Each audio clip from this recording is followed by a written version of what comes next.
Hello, everybody. A very warm good evening to everyone. I welcome you all to this second episode of Sources of Medieval Indian History. This series aims to present before you primary sources written by chroniclers, travelers, theologians, court officials, members of the nobility, royal family, or even the merchants who have left written records that are of great importance to the students of history and to people who are interested about history and past societies in general. The obvious question to ask would be, why are these sources important for common people? Here is a brief answer to that. In these polarized times that we live in, when WhatsApp universities have the say, there is a room for misinterpretation, there is a room for misunderstanding, and it is important to know what the sources actually say. And that is something that Aligarh School of Thought, Aligarh School of Historians have always stood by. We go to the sources, we look what the sources say, and then we say something, and then we form an argument. So, on this happy occasion of Choti Diwali, on in this festive weekend, I wish to bring to your notice that Asha and Ganga Jamini stand for new beginnings. We are a beginning of togetherness. We are a beginning of darkness towards light because we are using knowledge to dispel misinterpretations, to dispel myths, and we bring to you programs, we bring to you topics and discussions which dispel the darkness. So today we have with us Professor Syed Ali Nadeem Rezavi of Aligarh Muslim University, who is going to talk about Kitabul Hind and Nuh Sipihr. They are two very important sources, both of the Sultanate period. And in the beginning, as this is the second lecture in this series, we are starting with Sultanate period sources, and gradually we will move on to the Mughal period sources and later Mughal period sources ahead. Before inviting Professor Rizavi to the platform, I would just like to give here a brief introduction of what his academic achievements are. Professor Rizavi was a Charles Wallace Fellow, 2007 at SOAS London, and he was the visiting fellow Maison des Sciences de l'Homme, Paris in 2008. Till recently, he was also the chairman and coordinator of the Center of Advanced Studies in History. His PhD is on the theme of urban middle classes in Mughal India, and he has worked, and his research interests focus on history and archaeology of medieval India and focuses primarily on the Mughal dynasty.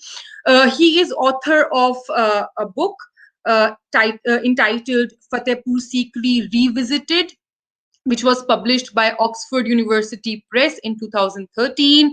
He has also contributed a number of chapters. He has also edited a book by the title of History Through Archaeology, which came out in 2019. He has contributed chapters to books including Religious Movements and Institutions in Medieval India, which came out in 2019, published by Oxford. And there are many more publications to his credit. He has authored more than 50 papers, which are published in various reputed journals.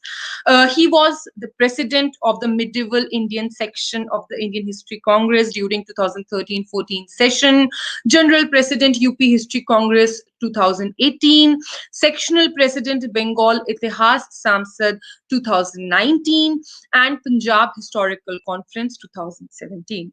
Professor Rezavi is also a fellow of the Shia Institute since September 2013. In 2018, he formed a group by the name Aligarh Society of History and Archaeology, ASHA for short. This group was dedicated and is dedicated to secular and scientific projection of our past. And this particular program is something that is a step towards realization of uh, that aim with which Asha was formed. With this, I would like to welcome Professor Rezavi to the platform, and I'll hand over the stage to you, sir. Uh, Thank you for a very generous introduction. In fact, uh, thank you, Lugda. Uh, Thank you, Ganga Jamni, uh, for giving me this opportunity to speak on a very important aspect as far as the sources of medieval Indian history are concerned. But before I start speaking on the topic, let me wish all of you a very happy Diwali.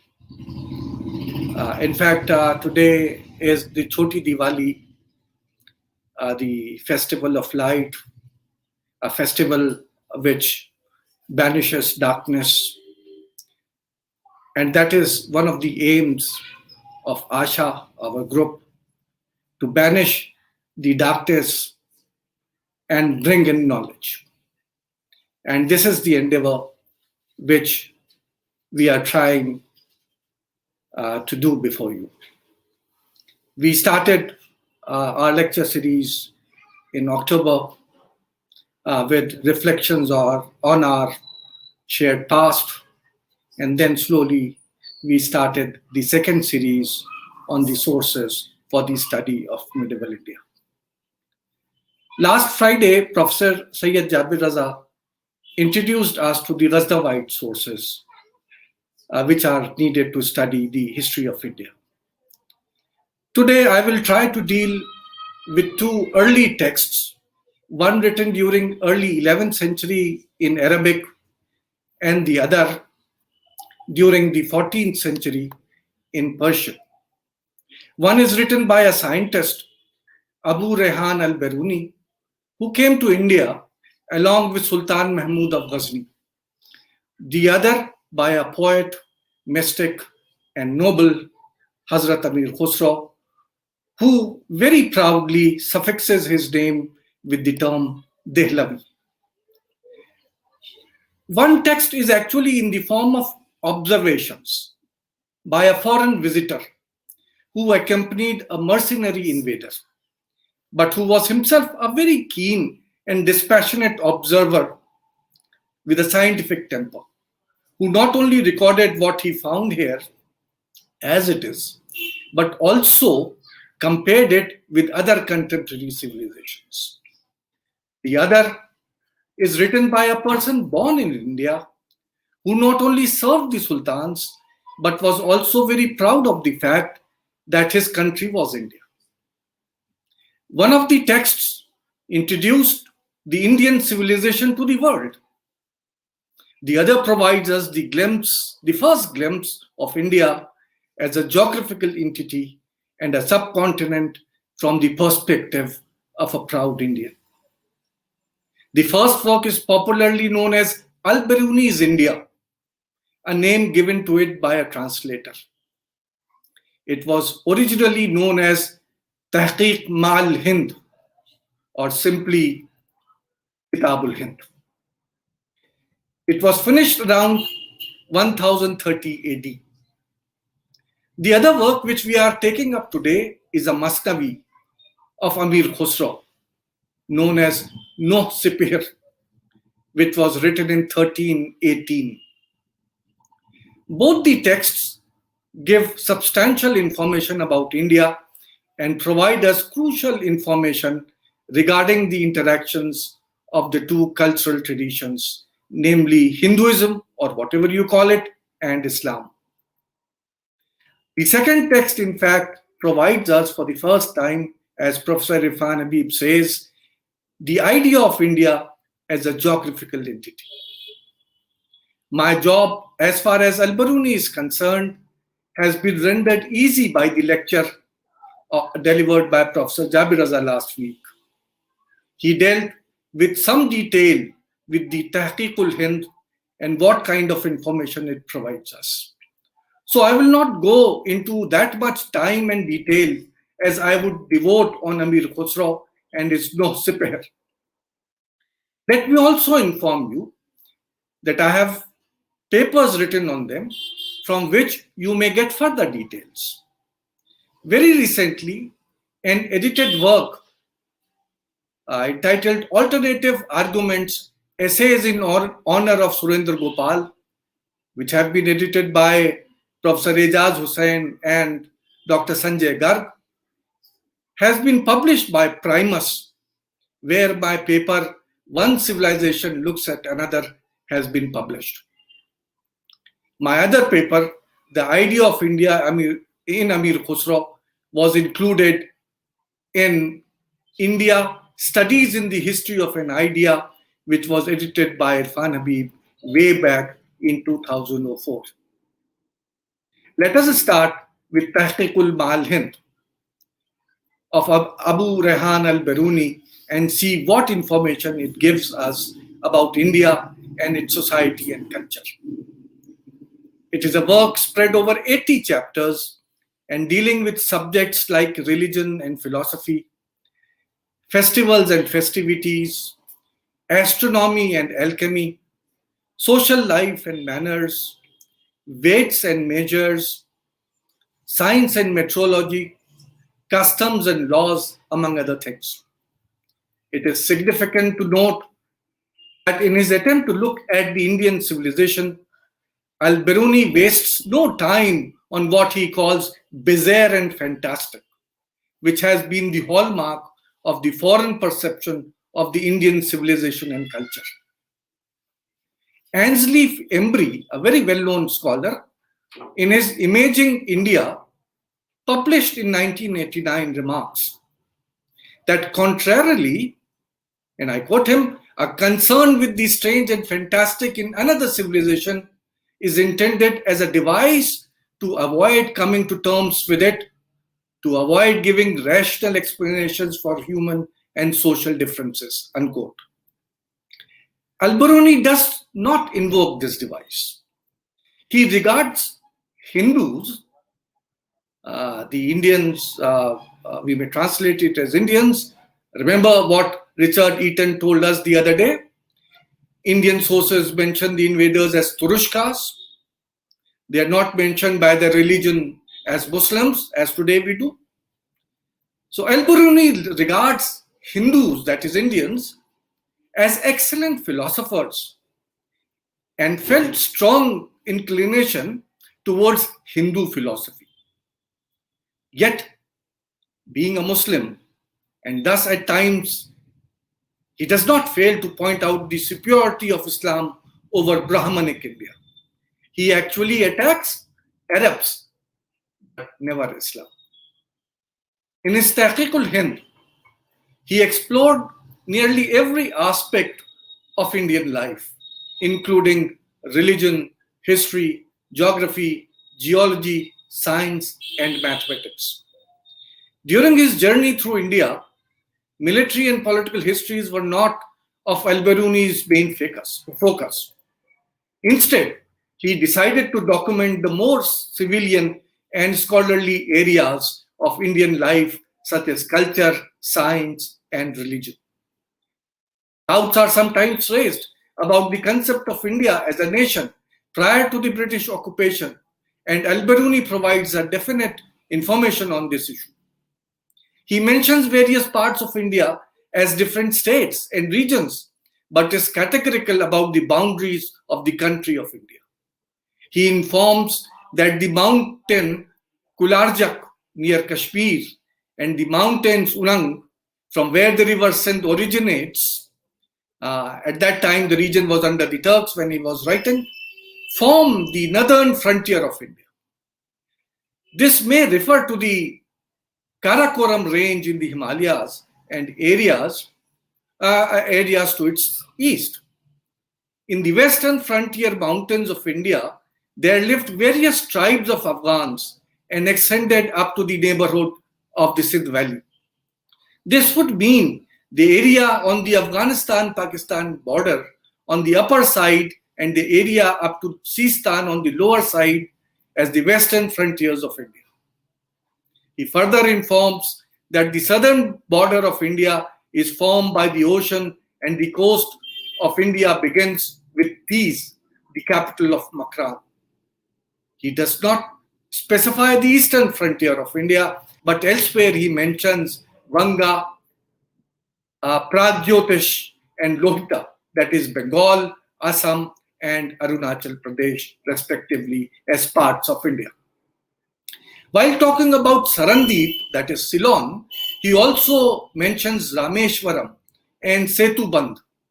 For the latter, he mentions that it is the dike of Ram, the son of Dashrath, which he built from the continent to the castle of Lanka. Alberuni also informs that in former times, Khorasan, Persia, Iraq, Mosul, and the country up to the frontiers of Syria was Buddhist. But then Zarathustra went forth from Azerbaijan and preached Magism in Balkh, that is Bactria. In consequence, the Buddhists were banished from those countries and had to emigrate to the countries east of Balkh. About the belief of the Indians in God, Alberuni informs that the belief of educated and uneducated people differs in every nation. For the former strive to conceive abstract ideas and to define general principles, whilst the latter do not pass beyond the apprehension of senses and are content with derived rules. The Brahmins believe with regard to God that he is one, eternal, without beginning and end, acting by free will, almighty, all wise, living, giving life, ruling, preserving, one who in his sovereignty is unique, beyond all likeness and unlikeness. Some of their scholars call God a point, meaning to say thereby that the qualities of bodies do not apply to him. Alberuni criticizes the uneducated man who read this and imagines God to be as small as a point. As far as Indian society is concerned, he gives detailed observation on the contemporary caste system. Alberuni again gives much insight on this theme. Socially, he describes the rituals as prescribed in the Dharma Shastras, and while he criticizes the rigors of the ritual, he also points out that such inequalities are shared by other cultures as well. It is arguable, though, that his views are influenced by his being a Sanskritist, that is based on the textual sources rather than the ground realities. He describes the traditional division of the Indian society along the four Varnas and the Antyaja, who are not reckoned in any caste but only as members of a certain craft or profession. The Antyajas, according to Alberuni, were divided into 8 classes. For example, fuller, shoemaker, juggler, the basket and shield maker, the sailor, the fisherman, the hunter of wild animals and birds, and the weaver. And all these divisions were according to their professions, that is, guilds, and they were free to intermarry with each other, except with fuller, shoemaker, and the weaver. The Antyajas, however, according to him, lived near the villages and towns of the 4 castes, but outside them. He further mentions Hardy, Dom, Chandela, and others who were outside the pale of caste and guilds and were occupied with dirty work like cleansing of villages and other services, and were taken to be illegitimate descendants of a Shudra father and a Brahman mother.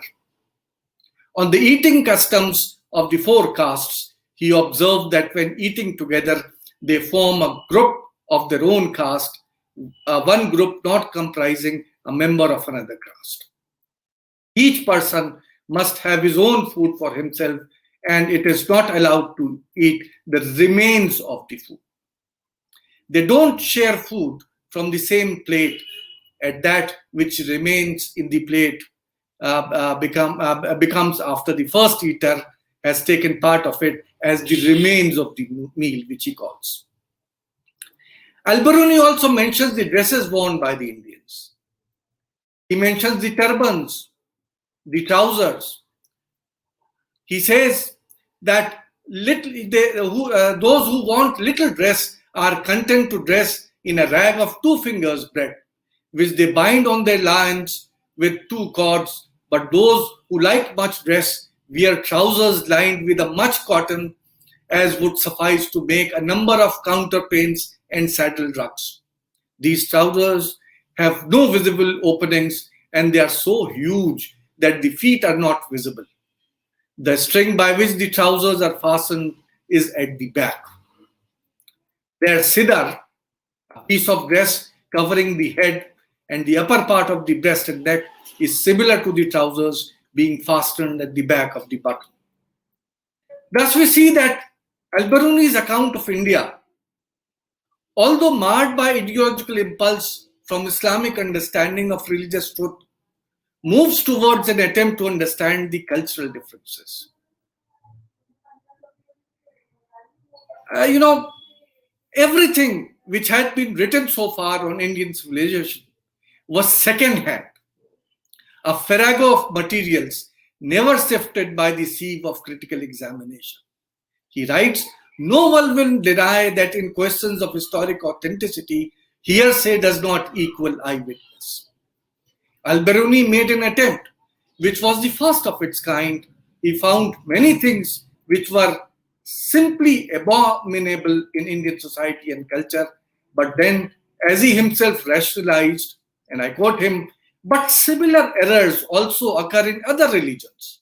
Even in Islam, we must decidedly disapprove of anthropomorphic doctrines. Alberuni, in undertaking the study of Indian civilization and culture, was also conscious of the difficulties created by the raids of Sultan Mahmud of Ghazna, which he mentions and criticizes. He says that Subuktigin, choosing the holy war as his calling, called himself a Ghazi, built those roads on Indian frontier which his son Sultan Yaminuddaulah Mahmud during a period of 30 years used to utterly ruin, what he says, the prosperity of the country and performed those wonderful exploits by which the Hindus became like atoms of dust scattered in all directions and like a tale of old in the mouth of the people. He tried to study Sanskrit and interacted with the Brahmins, whom he mentions as his instructors and teachers. One of the facets of Indian culture, which he found quite striking, was their insularity, which he labels as their, what he says, national character. And I give you, a very important passage from his book. I quote, we can only say folly is an illness for which there is no medicine. And the Hindus believe that there is no country but theirs, no nation like theirs, no king like theirs, no religion like theirs, no science like theirs. They are haughty, foolishly vain, self-conceited, and stolid. They are by nature niggardly in communicating that which they know, and they take the greatest possible care to withhold it from men of another caste among their own people, still much more, of course, from any foreigner. According to their belief, there is no other country on earth but theirs, no other race of man but theirs, and no created beings besides them have any knowledge or science whatsoever. Their haughtiness is such that if you tell them of any science or a scholar in Khorasan and Persia, they will think you to be both ignoramus and a liar. If they traveled, and it's important to mark this statement of Alberuni, if they traveled and mixed with other nations, they would soon change their mind, for the ancestors were not as narrow-minded as the present generation is. Many customs of the Hindus, he observed, differ from the Muslims to such a degree as to appear to us simply monstrous. Hindu customs not only do not resemble to Muslim customs, but are the very reverse. And if ever a custom of theirs resembles one of the Muslims, it has certainly the opposite meaning. What are these customs of Hindus that he observed that he thought were opposite of theirs? And I again quote him. The Hindus eat singly, one by one, on a tablecloth of dung. They do not make use of the remainder of a meal, and the plates from which they have eaten are thrown away if they are earthen. Then he says, they have red teeth in consequence of chewing areca nut with betel leaves and chalk. Another quotation from him, the men wear articles of female dress. They use cosmetics, wear earrings, arm rings, gold seal rings on the ring finger as well as on the toes of the feet. They ride without a saddle, but if they put on a saddle, they mount the horse from its right side. In traveling, they like to have somebody riding behind them. They fasten the kutar, that is katar, the dagger, at the waist on the right side. They wear a girdle called a yagnopavita, passing from the left shoulder to the right side of the waist. There are many such quotations. Another one which I would like to give you is, they consider as unclean the weaver, but as clean the cupper and the flayer, who kills dying animals for money either by drowning or by burning. They use, it is important, they use black tablets for the children in the schools and write upon them along the long side, not the broad side, writing with a white material from the left to the right. They write the title of a book at the end of it, not at the beginning. Alberuni could study Indian sciences at the highest level possible because of his capacity as a polymath and his knowledge of Hellenistic and Arab influences. He seemed to be aware of the Greek masters like Plato, Aristotle, Galenus, Ptolemy, and others. He was affluent in other streams of thought, as we find him drawing analogies from Zoroastrian, Christian, Jewish, Manichaean, and Sufic sources. Alberuni mastered the Indian language and appears to have gained a first-hand knowledge of the Indian sciences, as I told you before also. And I quote, at first, I stood to their astronomers in the relation of a pupil to his master, being a stranger among them and not acquainted with their peculiar national and traditional methods of science. On having made some progress, I began to show them the elements on which this science rests, to point out to them some rules of logical deduction and the scientific methods of all mathematics, and then they flocked together round me from all parts, wondering and most eager to learn from me, unquote.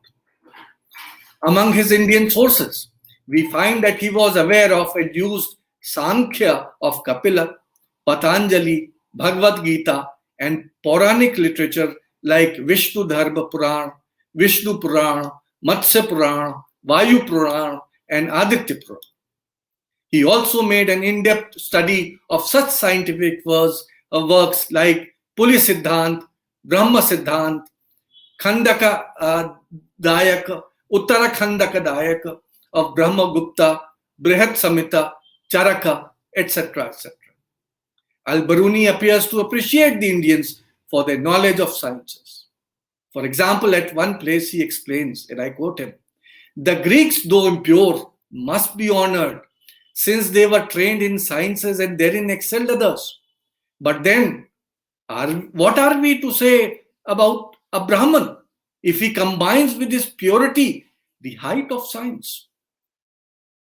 One of the specific aspects of Hindu life that Alberuni studied was the Hindu calendar, the Indian calendar.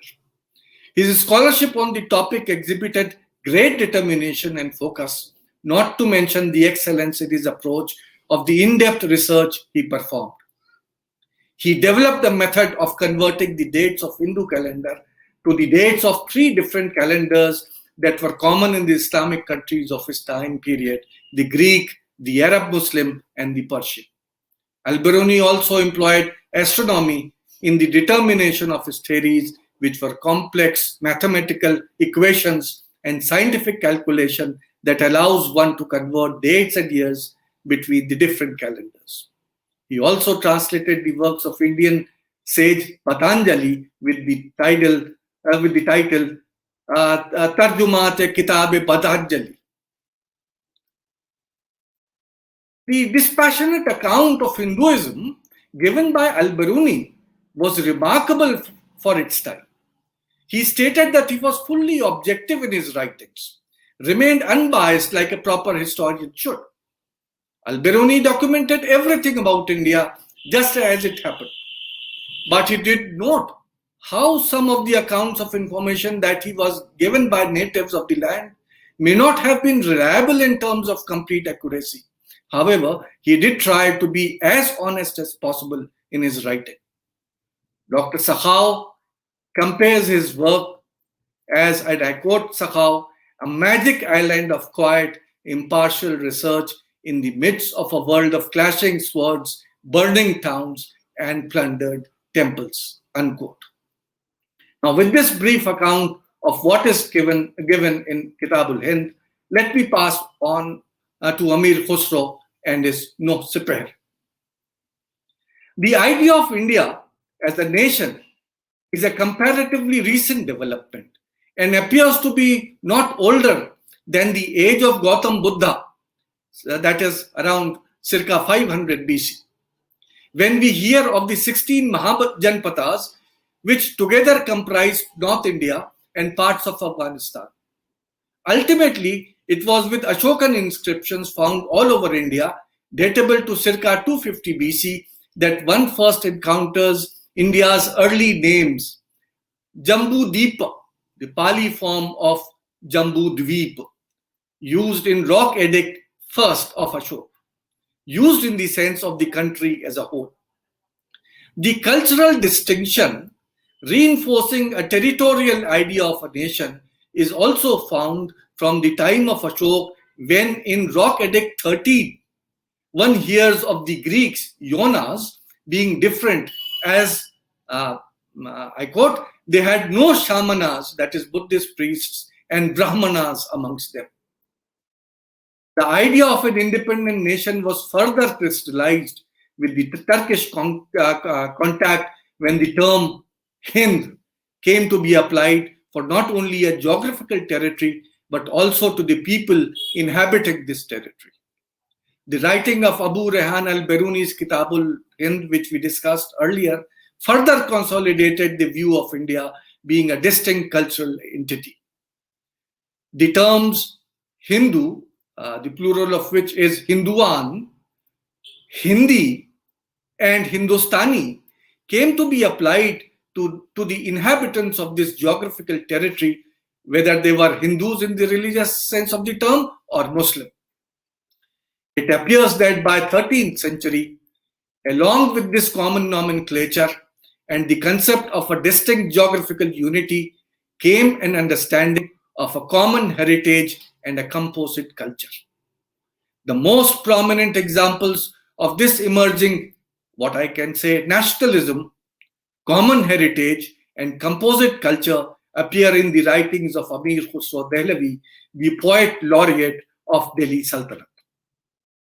Amir Khusrau was an Indian Muslim who was born at Patiali, situated in the modern district of Etah in Uttar Pradesh. He was born in 1253 AD.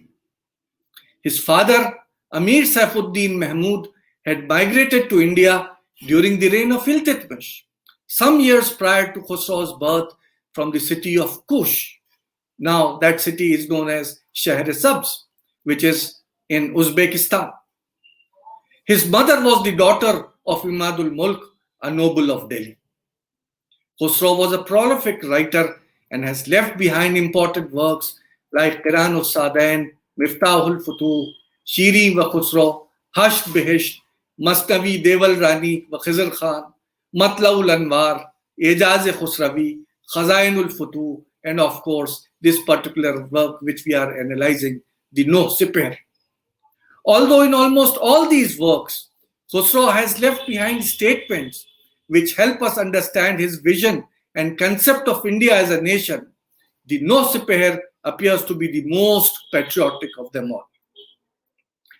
The Nuh Sipihr is a Masnavi which was completed by Khusrau, as I said, in 1318 AD, and eulogizes the reign of Mubarak Shah Khalji and appears to reflect most perfectly the ideas of Khusrau about India, which he tried to develop in his earlier works.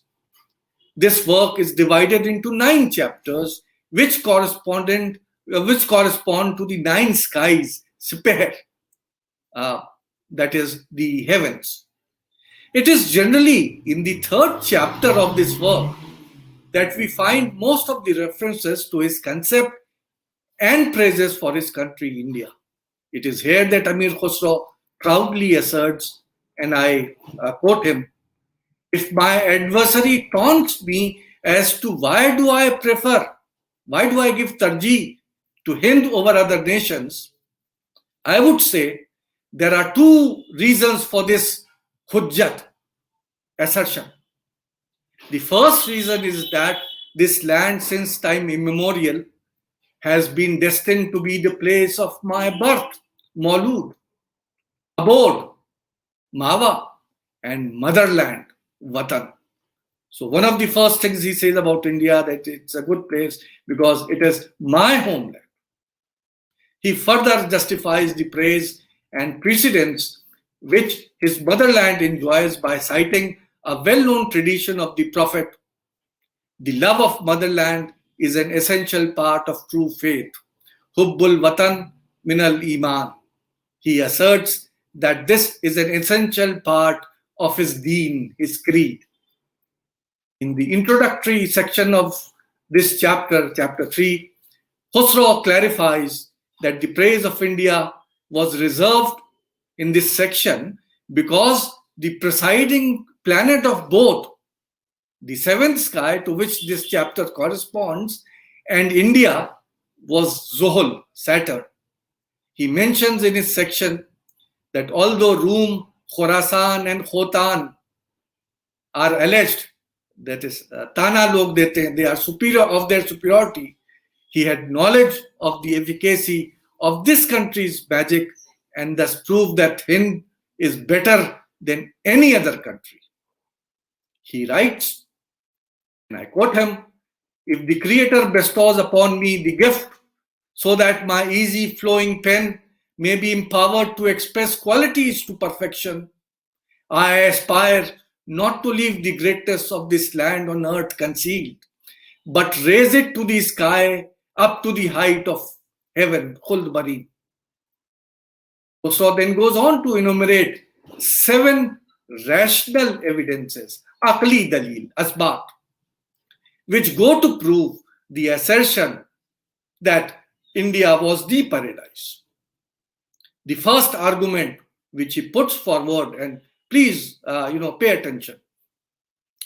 The first argument which he put forward is that after being thrown out of heaven, Adam found repose, panah, in this country. According to him, as Hind was just like heaven, Khuld Nishan, Adam could descend here and find repose.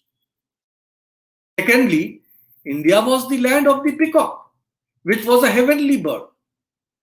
He writes, had paradise, that is Firdaus, been in some other country, this bird would have gone thither.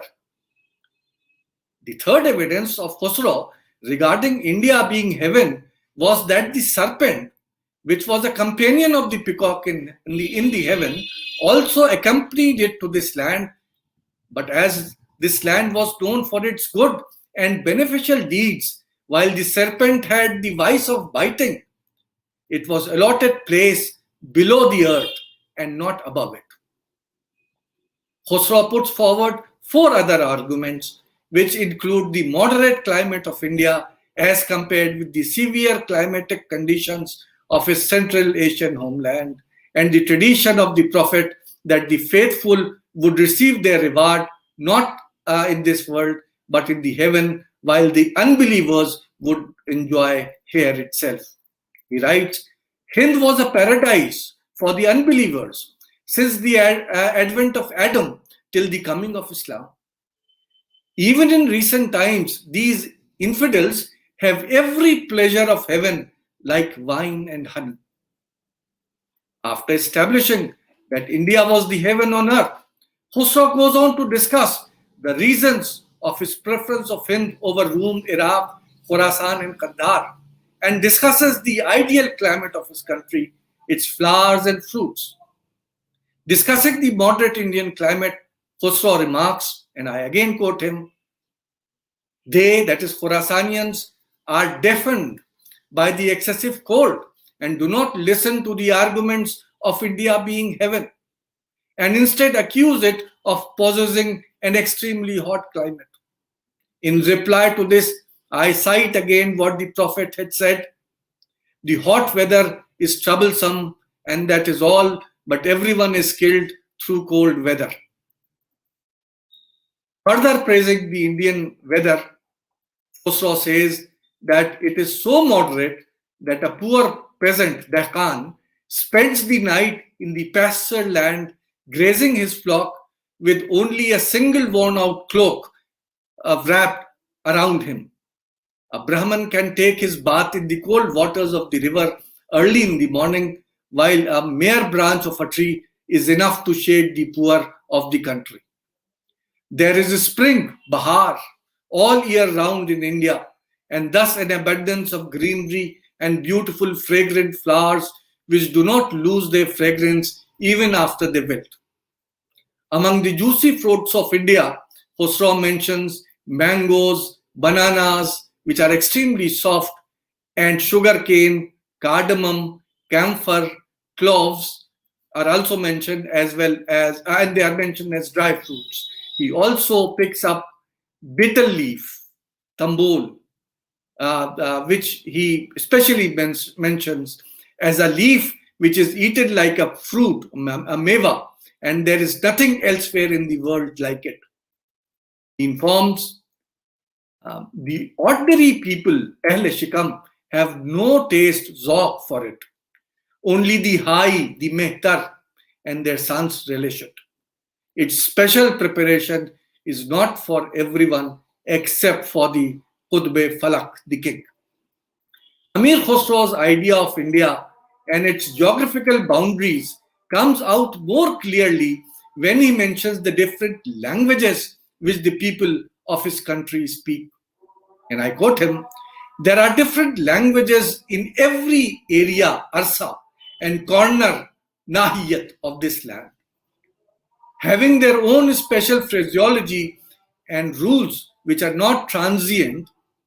He mentions Sindhi, Lahori, that is Punjabi, Kashmiri, Kubri, Dhur Samandri, that is Kannada, Telangi, that is Telugu, Gujar, that is Gujarati, Mahabari, that is Tamil, Gauri, Bengali, Awadhi, Delhi, and all around within the boundaries of this land, there are languages, and all are Hindivi languages since olden times, and all of them are spoken by the people for all purposes.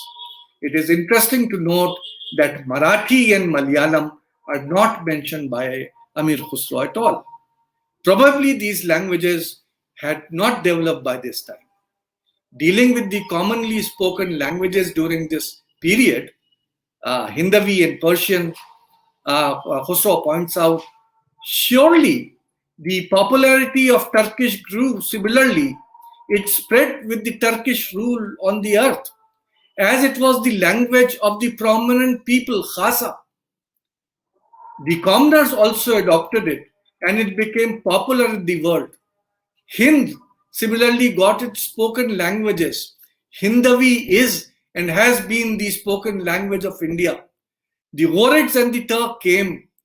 Persian was spoken by them. The people, when they came into contact with them, slowly and gradually acquired the knowledge of Persian. The other languages which were there were constrained to be confined in their own areas. Khosrow also mentions the linguistic versatility of Indians. He says that whereas an Indian can fluently converse in any of the foreign languages, the people outside India, Aksai Digar, are unable to speak in Indian dialects, Sukhane Hindi. He further explains the people of Khita, Mongols, Turks, and Arabs, in speaking Indian dialects, get sewed lips, but we can speak any language of the world as expertly as a shepherd tends his sheep. Khosrau's nationalism was not just theoretical. He claims to have mastered the Indian languages himself. And I quote him, "In most of these people's languages, I have gained knowledge.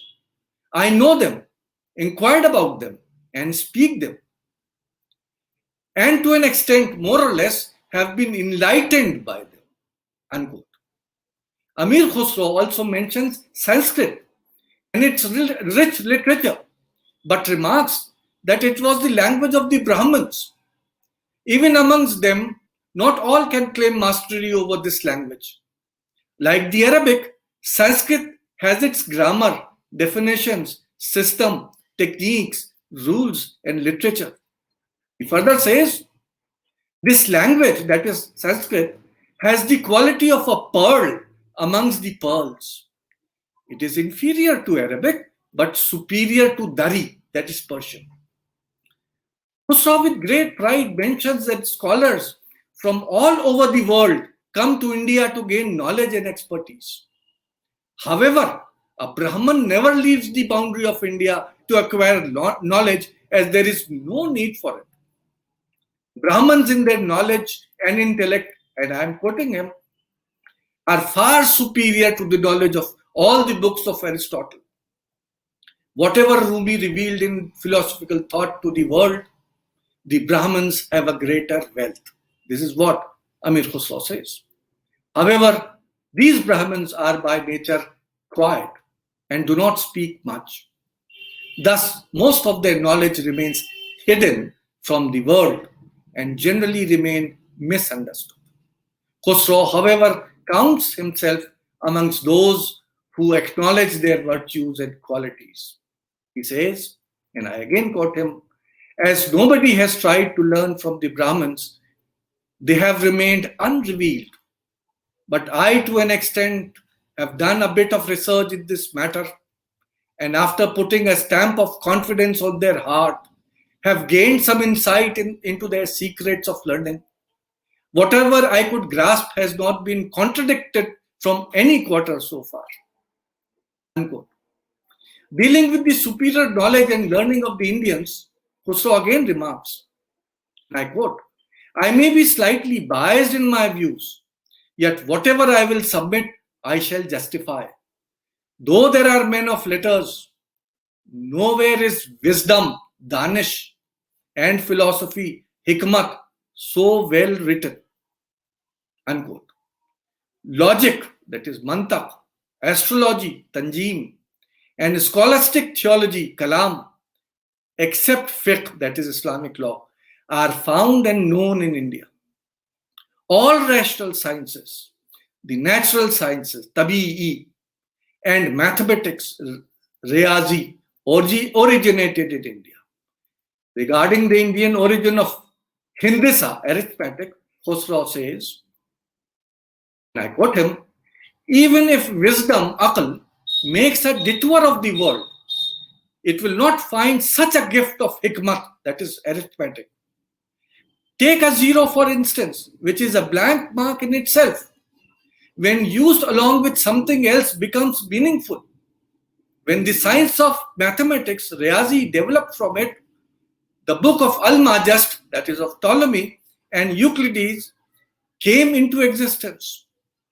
When the science of numerals, with its addition and subtraction, is not based on this system, it becomes zero. The scholars have not been able to add to the science of Hindisa, and it has remained unchanged since its origin. The inventor of it was one Asa, a Brahman, and in this there is no doubt. From him this science got its name Hind Asa or Hindisa, which was shortened by the intelligent to Hindisa. Creator of this science was a Brahman, and however strange it may appear, the Greek knowledge came to depend on it. Unquote. Apart from the invention of the numerals, especially zero, Amir Khusrau also mentions the invention of chess, shatranj, by the Indians, which according to him was a unique contribution of Hind to the world. A similar contribution of India to world culture was the writing of Kalilavadimna or the Panchtantra, which had an excellent flight of imagination. Another singular contribution of Indians, which Khosrow mentions, is the Indian music and its hypnotizing effect even on the animals. In fact, he himself is credited to have been the creator of an instrument known as sehtar, which today we call as sitar. Apart from all this, Khosrow's patriotism makes him sing paeans of Indian beauty, Indian clothes, and even its animals. He singles out the Indian parrot, magpie, the crow, the skylark, the woodpecker, and the crane, bagula, the peacock, monkeys, and the elephant, which were unique in the world due to their intelligence. Khusrau appears to be so full of such patriotic feelings that at one place he prays, and I am quoting him, his exact words, "Give me wine, but not of any other country. Give me wine of this country, the juice of sugarcane." India, thus, in the eyes of Amir Khusrau, was not only his one, but a geographic, cultural, and multi religious entity. In one of his works, Khosrow mentions a Hindu who worships fire. When asked why he does that, the Hindu replied that the burning fire lights a divine yearning in him and a desire to annihilate fana in order to gain eternal life, baka. Khosrow lauds this feeling. Although a first generation migrant to India, Khosrow appears to have fully imbibed the idea of India as a nation distinct in many ways from other countries. And I quote again, "How exhilarating is the climate of this country, where so many birds sing melodiously. Poets, composers, and singers rise from this land as abundantly and as naturally as the grass. How great is this land which produces men who deserve to be called men. Intelligence is the natural gift of this land. Even the illiterate are as good as the scholars. There cannot be a better teacher than the way of life of the people. It is this which enlightens the masses. It is a gift of Almighty. This is very rare in other countries. It is the effect of cultural environment of this land. If perchance any Khurasani, Rumi, or Arab comes by, he will not have to ask for anything because they will treat him as their own. They will play an excellent host and win his heart. Even if they indulge in humor with him, they also know a smile like a flower." Unquote. One cannot help but agree with Amir Khusrau when he proclaims, and I quote, "No wizard in the art of poetry like Khusrau exists under the sun, because Khusrau belongs to India and he is the admirer of Qutb Alam. Even if Jupiter, who is the wisest of the celestial being, comes from the sky, he would also not raise any doubts to this statement and will acknowledge the truth." Thank you very much for having listened to me about what both these early authors wrote about India, Alberuni and Amir Khusrau. Thank you so much, sir, for enlightening us with that detailed talk. Both the historians that we are talking about, Alberuni and Amir Khusrau, they have been there are major sections in school textbooks which talk about these historians, and that's what makes them so relevant. And I welcome questions from the audience. There must be some questions, some clarifications that people would need. There is one from Ms. Zainab Naqvi. She says, "Sir, how we look at the question of source criticism with respect to the two sources, especially with Amir Khusrau's, are there instances of exaggeration, misinformation, and interpolations which are to be taken with a pinch of salt? Well, This is what naturally, the first author which I discussed was a scientist, very thorough. And whatever his views about India are, they are very dispassionate and very scientific.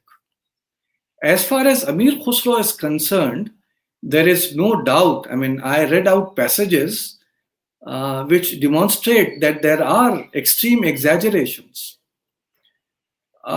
Naturally, Amir Khusrau is basically a poet, a literature, who tend to exaggerate a lot. So exaggerations are there.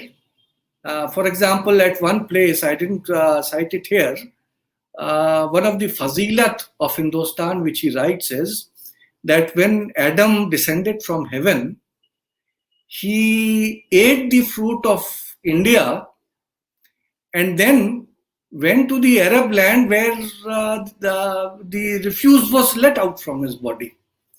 I mean, such type of exaggerations. कि भाई अरब क्या बात करते हैं अपनी superiority की, अरब तो वो जगह है कि जहाँ पे आदम के रिफ्यूज पड़ा हुआ है, और हिंदुस्तान वो मुल्क है कि जहाँ पे आदम को सस्टेन किया गया था. So naturally these are all exaggerations. The issue is not these exaggerations in the sense that look at the intention, look at what he's trying to communicate, what is he trying to say. What he's trying to say is that in spite of the fact that his family migrated from outside the Indian boundaries, but he himself takes pride to be an Indian, and as a typical Indian wants to praise. I mean, अब आप मैं बिल्कुल उसी अंदाज में मैं आपसे कहूंगा कि try to look at the praise of India जो आजकल की जा रही है and what Amir Khusrau is doing. So both the praises do not rest on historical facts, but they show the intention of the people who are the audience of Amir Khusrau. So yes, everything which he says has to be taken with a pinch of salt. There are exaggerations, but the thing which I would take as a historian is that by 13th century, these emigres, especially people like Amir Khusrau, they do not consider themselves to be foreigners. So is the case with the Delhi Sultanate. That is what he is trying to tell us through his work like Nuh Sipihr. Thank you so much, sir, for that clarification. I hope there would be some other questions. There's a question about the place Patiali, and if you can elaborate upon the location that you mentioned in your talk. Patiali still exists. It's in the Punjab region. It's in the Indian side of Punjab, and it's still a very well-known place. And Amir Khusrau's family, in fact, settled out there, and he was born at that place. You can say that Munda apna Punjabi tha. So Patiali is a place in Punjab. Thank you so much, sir. So there's another question from Khondedar Ghulam Murtaza. He asks, sir, is there any mention in Amir Khusrau's marching to Bengal Sarkar? Well, Amir Khusrau himself never marched to Bengal, but he does mention the campaigns by the various sultans, and the campaign towards Bengal is mentioned by him in one of his mastabis. But Amir Khusrau probably himself never went towards that. If Professor Jabir Raza or anyone else who has actually done research on Amir Khusrau may point out that I am wrong, but as far as my knowledge is concerned, Amir Khusrau never went there. Thank you so much, sir. There's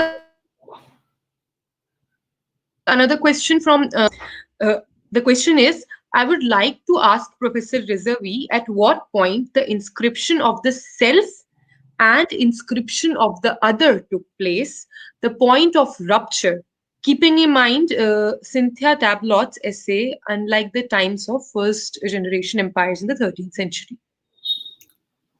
Well, it's a difficult question and a very important one.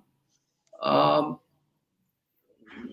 as far as the earlier Sultanate period is concerned, uh, the first generation emigres uh, always tried to, pose themselves, if you believe this particular writing of Amir Khusrau, not to differentiate.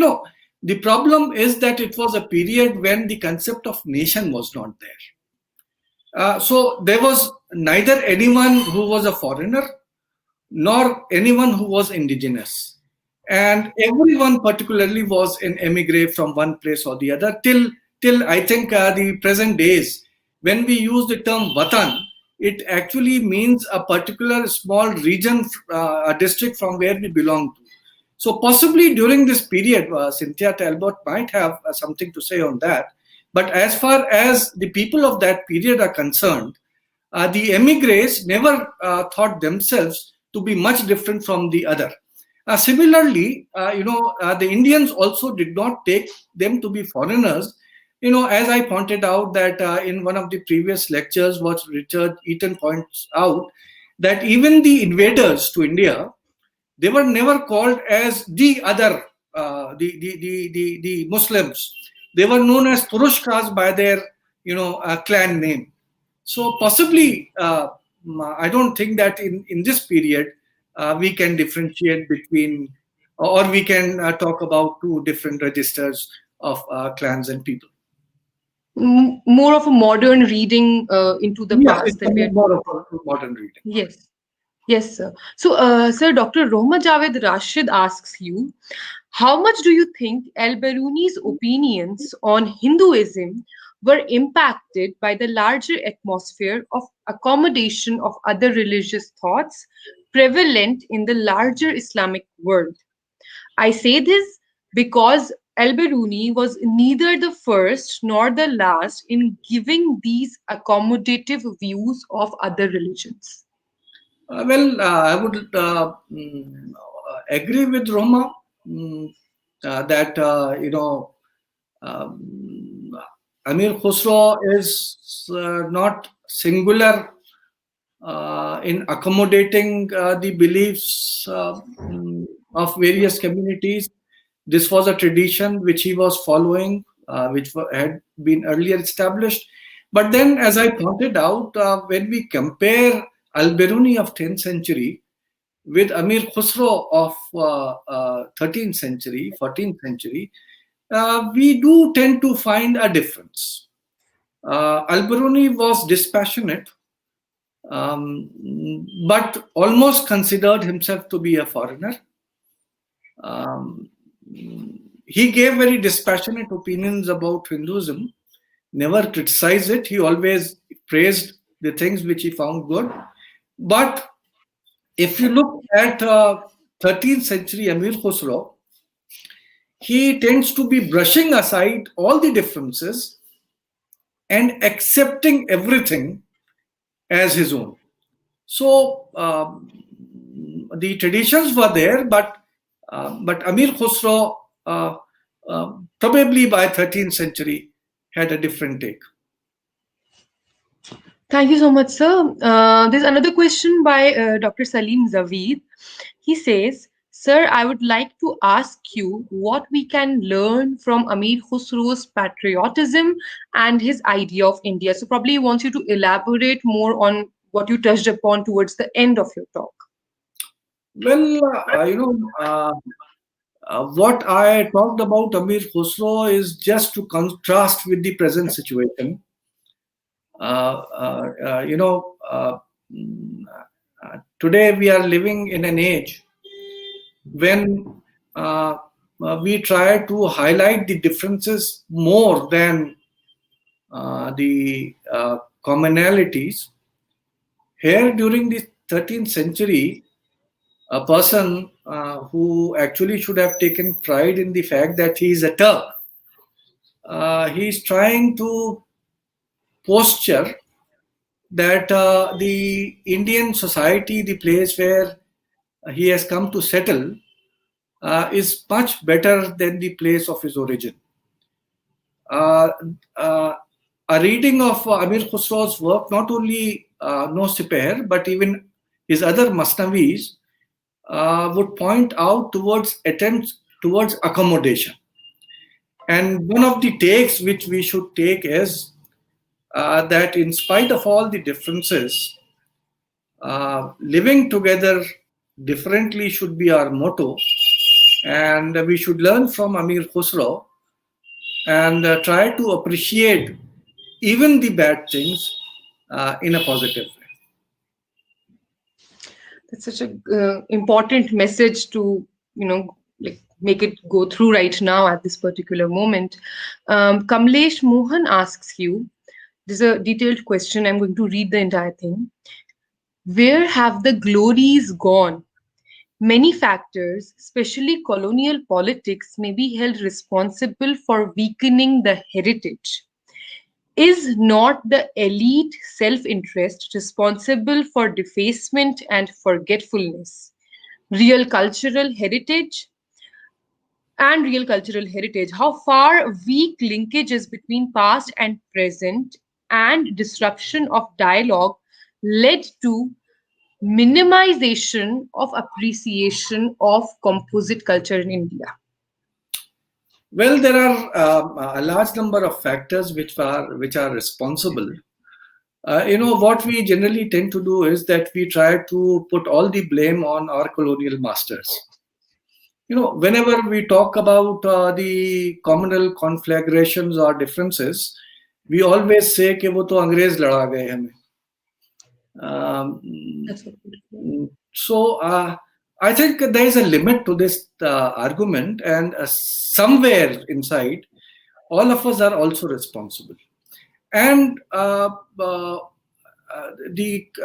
real causes of the responsibility are very varied.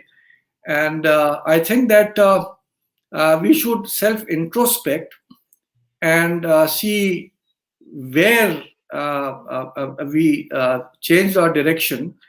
And instead of taking pride in a common heritage, we started, being what we are today. One of the reasons I think is that as far as we Indians are concerned, in fact, when I use the term Indian, I mean people of the whole subcontinent, whether they are from Bangladesh or from India or from Pakistan. Somehow we do not take our heritage very seriously. Neither we take history. I mean, you ask anyone, they would say, "करे क्या गड़े मुर्दे उखाड़ रहे हो? History भी कोई चीज है." Uh, uh, uh, the Europeans, their children understand their heritage much better than what our elders have made us understand our heritage. I think one of the reasons for where we have reached is this fact that somehow we lack this sense of a common past, because that was never really developed amongst us. And one of the factors for it is also the fact that somehow we started inhabiting different worlds altogether with minimum contacts with the other communities. It's a very complex question, and I feel that मैं सिर्फ इतना कहूँगा कमलेश मोहन जी से कि reasons बहुत हैं. उसमें से हमको खुद अपने सीने में झांक के देखना चाहिए, और कहीं ना कहीं अंग्रेजों से, कॉलोनियल मास्टर्स से ज्यादा रिस्पॉन्सिबिलिटी हमारी अपनी है. हमने एंशियंट अपने धरोहर को अपना नहीं समझा, उसको बहुत डिस्पैशनेटली एक दूर से देखने की कोशिश की, और वो उसको ऐसा समझा जैसे वो कोई और चीज है, हम नहीं है। और उसकी वजह से, क्योंकि हम उससे कभी अट्रैक्ट नहीं हो पाए, उस पास्ट को समझने की कोशिश नहीं की, हम आज क्या हैं उस क्वेश्चन को कभी ग्रैपल करने की नहीं कोशिश की, there lies the real reason why somehow we lost our this common heritage, which this 1000 or more than 1000 years should have given us. Thank you so much, sir, for all the answers. Shagufta, ma'am is here. I'll hand over the stage to her. Oh, it is. Thank you so much, sir. I really want to thank you and thank you, viewers, for being here, participating, asking questions. Keep the questions going. We still have Sir with us. But before that, I just wanted to thank Sir for actually selecting these two sources that present India from completely two different perspectives, from, of course, closer in time, but different times lines. So, as a part of our discussions, we focused on two books, which are both extremely perceptive, I feel, in their own ways, and they kind of pioneer as sources of history. So, again, sir, thank you so much for presenting this. And what I figured out was that there's a fundamental difference between Kitab ul Hind, which is an outsider's perspective on India, and an interesting cross cultural study, which sort of looks at, of course, geography, polity, everything, and of course, philosophy, which even Alberuni comes to wholeheartedly admire. In contrast, the Nuh Sipihr is homegrown. It is a pioneering sort of 13th century work, which was written by, of course, our very own Dilliwala. I mean, we claim him, although you mentioned earlier that he's from Patiali, near Eta. So it is written by the prolific Amir Khusrau. It is the third chapter of this work in I'm this. sorry. Yes, yes, yes. I'm sorry. I made the mistake of calling it Punjab. Yeah. No, so you mentioned that earlier in your talk that he's Mhm. from your Eta. In Ah, fact, I remember that. So it is in the third chapter of Newspaper. Now I remember from the NCRT book that he mentions a very beautiful eulogy of India, where he says, "If my adversary taunts me as to why I prefer Tarji Hind over other lands, I would say there are two reasons for this assertion." And he says that I will uses the word hujjat. The first reason is that this land, since time immemorial, has been destined to be the place of my birth, abode, and the motherland. He says, "This is my Vatan, this is my Mawa, this is Maulud." And he says that India, therefore, in the eyes of Amir Khusro, was not only his Vatan, but a geographic, cultural, multi religious entity. And in another work of Amir Khusro's, I remember also mentioned in another book that I read, mentions Hindu who worships fire. So Amir Khusro goes and asks him, "Why do you worship the fire?" So he replied that the burning fire lights a divine yearning in him and a desire to attain annihilation or fana in order to gain the eternal life. That for us at Asha and Ganga Jamni is Khusro's India, and that is pretty much what we all believe in. We will take up some questions which have come up. Um, Sadaf says, very true, sir. We lack the sense of of our past. Thank you so much for the interesting talk. Lots of people are congratulating and thanking Professor Rezavi, and I completely second them. Although there was a question of um, another text, Khulasate Tawarikh. I think maybe we can forward this request to some scholars who can take this up on this series. Now, I want to inform you all that this series has been conceived of by Professor Rezavi, who's here with us. So, in case you have any requests, we have a whole lineup which is, full of like really formidable names. So, if you have any requests regarding any of the, topics or any sources that you particularly would like to hear, please let us know. Keep writing to us and keep informing us. And I want to thank Lubna Irfan here, who's very I have to say courageously, pretty much last minute, accepted our invitation. Thank you so much, Lubna, and a very happy birthday to you. So Oh, thank you so much. Yes. yeah, we found out through our secret sources it's your birthday. So Lubna Irfan is an assistant professor of history at Women's College at AMU, and Lubna Irfan will also be a part of our presentation team, and she will be talking about another source, Zakiratul Khwanin, which is a taskira, which provides the biographical accounts of Mughal nobles and officials for the period of Akbar, Jahangir, and Shah Jahan. So this text was written by Sheikh Farid Bukhari in the time of Shah Jahan, but we look forward to hearing you on that. So no more Uh, questions there. So look, please, yeah, Shagufta, may I say something? Uh, you know, uh, as Shagufta was telling you about this series, uh, uh, we have a number of scholars. In fact, our dates are booked till at least March or April. Till at least March, our dates are full, and still there are certain scholars who have to be adjusted. So there would be many discussions on sources. At the moment, we have started only with the Persian sources. We would also be taking up certain European accounts later on. We would also be taking up the regional, for example, Rajasthani, Gujarati, Marathi sources, the Hindivi sources. People like Francesca Orsini has agreed to be part of us. Uh, uh, in case if you think there are certain sources which should be discussed, please, as Shagufta said, please do write to us.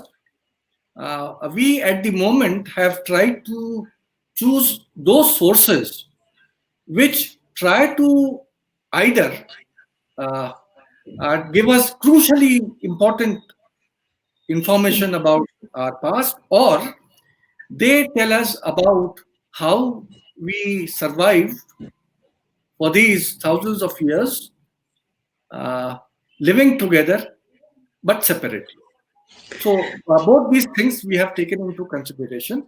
तो वो sources जहां हम हिंदुस्तानियों के बारे में बताया गया है कि हमारा समाज कैसे डेवलप हुआ, या वो सोर्सेज जो हमारे पास की अंडरस्टैंडिंग के लिए क्रूशली इंपॉर्टेंट है, those are the sources at the moment we have chosen. लेकिन अगर कोई और भी चीजें हैं which should be discussed, we are open, and we There are will. already, sir, requests Yeah. coming from people regarding different talks that they would want to listen Yes, to. I can see Nanak Ganguly asking for Professor Richard Eaton. Eaton, Professor Eaton. We have already requested Professor Eaton. In fact, we will take Bengal as well.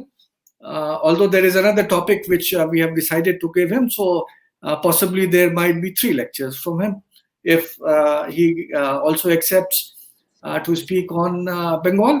Well and good. Professor Eaton really enjoyed our audience, and I want to thank you guys again because you were a fantastic audience. You asked him, and he was really happy to see that so many Indian people were engaged and wanted to know more. So, Yes, of course, Odia sources would also be taken up. Odia sources, we are going to Oriya take Odia sources. sources. Yes. That is in our plan. We have, in fact, we are in talks with a scholar who has worked on Odisha from Delhi University. The only problem is the dates. We can't have more than 2 lectures per week because भाई हम लोगों को कुछ और भी काम करने हैं, यूनिवर्सिटी भी देखनी है, तो Classes भी लेनी है. क्लासेस भी लेनी है, तो बहरहाल, so we will extend the time, but I am in talks and we will take all those things. So Ganguly, we will take Odia sources. Thank you so much. Thank you, Professor Rizavi. Again, thank you so very much for, first of all, conceptualizing, conceiving, and curating this entire series, which I believe, as Nanak said, Nanak Ganguly has said, are God sent. Really, they are very important for these times, these very polarizing times. So let's just hope that this continues and we continue to have this response from all of you. And we're very grateful to have you. And thank you, Lubna Irfan, for pitching in last minute. As I said, thank you so very much, and hope to see you more often on Ganga Yes, Jamni I Asha would platform. love to be here. It's been One, amazing. one message for Diwali for tomorrow: be Indian first. जो अमीर खुसरो ने कहा है, आप न हिंदू हैं न मुसलमान हैं, आप हिंदुस्तानी हैं, आप हिंदुस्तानी बन के रहिए, जिसको जो सियासत करना है करने दीजिए, इल्म को जगाइए, और इल्म की रोशनी अगर आपके पास रहेगी तो इन सब खुराफात से आप बिल्कुल दूर रहेंगे। Thank you very much. Thank you. I think one couldn't have summed this better. So, this is a wonderful message for everyone on our end. Happy Diwali. Enjoy, illuminate your lives. आप दिए जलाएं, दिल ना जलाएं, और आप इल्म की रोशनी बढ़ाते रहें. और hope to have continued response. Thank you so very much, everybody. Khondigar Sahab, thank you so very much. Of course, we will have Professor Eaton. We'll request him for all this. And yes, thank you all. Have a great evening. Happy Diwali.